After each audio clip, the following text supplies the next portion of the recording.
पहलगाम हल्ल्याप्रकरणी सर्वात मोठी बातमी समोर येते। मास्टर माइंड हासिम मुसाच्या साथीदाराचा खात्मा करण्यात आलाय। पहलगाम हल्ल्याप्रकरणी ही सर्वात मोठी बातमी आपण पाहतोय। पहलगाम हल्ल्याप्रकरणी मास्टर माइंड हासिम मुसाच्या साथीदाराचा खात्मा भारतीय सैन्याकडून करण्यात आलाय। अतिशय महत्त्वाची अपडेट पहलगाम हल्ल्याप्रकरणी समोर आली आहे।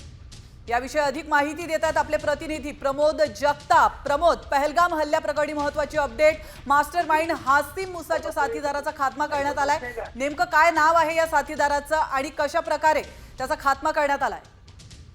खूप महत्त्वाची आणि मोठी बातमी आहे असं म्हणावं लागणार आहे, कारण सकाळपासून जे सर्च ऑपरेशन सुरू होतं त्याच्यात 3 दहशतवाद्यांचा खात्मा केलेला होता। त्यातला एका दहशतवाद्याचं नाव होतं शहीद कुट्टे।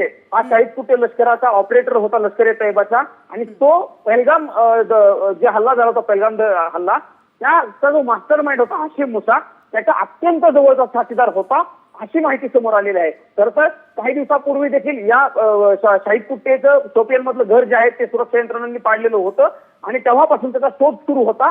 मात्र तो लपून बसण्यामध्ये यशस्वी ठरत होता, पण आज अखेर सुरक्षा यंत्रणांच्या तो ताब्यात आला आणि त्यानंतर सुरक्षा यंत्रणांनी त्याचा खात्मा जो आहे तो केलेला आहे। खरं पहलगाम घटना घडल्याच्या नंतर देशभरामध्ये संतापाचं वातावरण तयार झाल्याचं बघायला मिळालेलं होतं आणि या सगळ्यांचा खात्मा करा किंवा सगळ्यांना पकडा अशा पद्धतीची मागणी जी आहे ती सगळ्यांकडून केली जात होती आणि त्यानंतर त्याचा केलेला हा खात्मा लष्कर सुरक्षा यंत्रणांचं खूप मोठं यश आहे असं आपल्याला म्हणावं लागणार आहे। अजून एक जी माहिती मिळते त्यानुसार लष्कर ए तैयबाचा हा जो आहे शाहिद कुट्टे तो कमांडर देखील होता अशी देखील माहिती मिळते। मागच्या 3-4 वर्षापासून ज्या ज्या गोष्टी जम्मू असेल काश्मीर असेल किंवा शोपियान परिसरामध्ये घडत होत्या त्यातल्या मोठ्या मोठ्या गोष्टींच्या कारवायामध्ये त्याचा सहभाग असल्याचं बघायला मिळालेलं होतं आणि म्हणूनच त्याचा खात्मा करणं हे यंत्रणाचं खूप मोठं यश आहे। त्यामुळे भारतीय सैन्याचं हे मोठं यश म्हणायला हरकत नाही। धन्यवाद प्रमोद, तुम्ही दिलेल्या महत्त्वपूर्ण माहितीबद्दल।